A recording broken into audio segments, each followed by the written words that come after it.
What is hardening off? Well, to harden off your plants, that means to slowly get your plants used to life outdoors.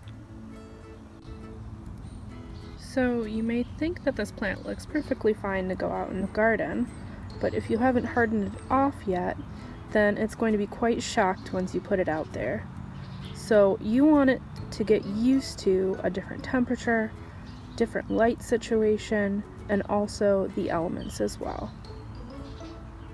Okay, so when is a good time to start hardening off your plants, getting them ready to plant outside? Well, you want to plant your plants out after the last frost. So for us here in Monroe County, that often means after Memorial Day.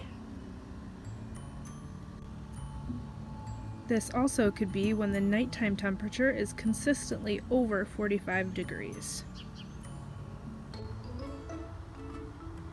Pick a cloudy day and put your plants in a shady spot. This is where they like to go when they first go outside, because plants, kind of like us, they can get sunburned, believe it or not, if they're not used to being out in the direct sun. So get them used to it little by little, but putting them in a place where they won't get any direct sun. Now you'll notice the spot I chose is in the shade, right here. So that's the best place to put your plants when you're hardening them off initially. Today's pretty hot, so Elsie likes to be in the shade too. It's good to start with about 2 to 3 hours outside on the first day. Leave them out for a little bit more each day, maybe 2 to 3 hours longer each day. After a few days, you can leave your plants outside overnight. And then you can also begin to move them into the area where you will plant them, even if it's quite sunny. So last night I put my plants out overnight, and that was for the very first time. So I checked the weather report, and it said that last night the low was going to be somewhere between 51 and 54. So I decided that last night was going to be the first night I would leave my plants out all night long. This is where I have my plants right now. I have been hardening them off for about a week, so they're pretty ready to go in the garden.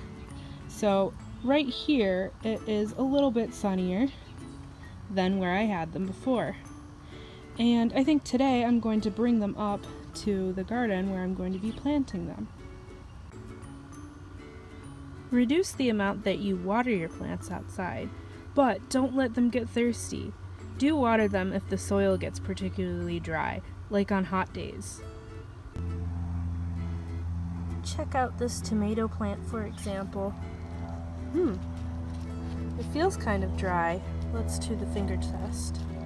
Well, when I stick my finger in, it's still a little moist, so this one's okay. It doesn't need to be watered again. So don't overwater them. When you were growing your seedlings inside, if you didn't have a fan or a nice breeze coming through in your house, your seedlings may have had kind of thin, weaker stems.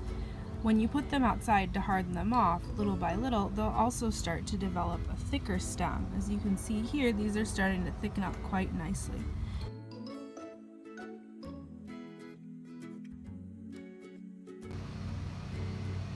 If you have something like a tray or something you can use to put your pots in when you bring them outside, that can really help with taking your transplants in and out of the house. So the plants that I started inside that I'm bringing out are mostly plants that deer and squirrels, chipmunks, etc. aren't going to bother with that much, such as tomatoes, hot peppers, but some plants they love to nibble on. So if you have any plants such as beans, or if you started sunflowers inside, it's a good idea to maybe put them in a sheltered place or cover them with some sort of bird netting or something when you have them outside at night, or if you have some sort of enclosed place where the deer won't get in, like a fenced-in garden, place them inside that fence. So that way you can protect them at night and you won't wake up to have some of your transplants nibbled on overnight.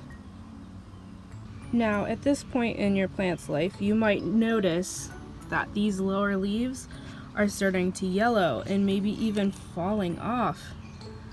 Oh no, is this bad? Well, no, actually, these are the cotyledons. Do you remember the earlier video when we were planting up our plants and we were looking at the different kinds of leaves? These are the first leaves that emerge from the plant when it sprouts from the seed.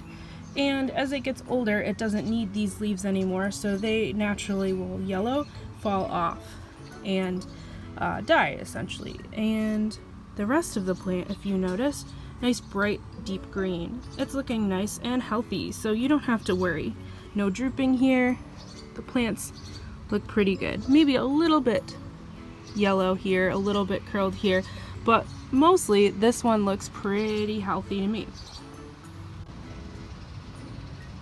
Other times you might notice your leaves getting kind of yellow, even if they're not the cotyledons. But take a look. What do you notice about this leaf that's unusual? You see that there? Uh-oh. Something's been nibbling on our tomatoes. So just keep a watchful eye out for your seedlings too. You might be getting some pests on them while they're outside. So don't worry too much about all the little details about hardening off. Really, plants are very adaptable, and if you make a small mistake, they're most likely going to bounce back from it. If you just keep practicing year after year with your plants, you'll get better little by little, and you'll have a better idea of how to best harden off your plants and get them used to life outside. So thank you for watching, and see you for our next video on how to transplant your plants into the garden.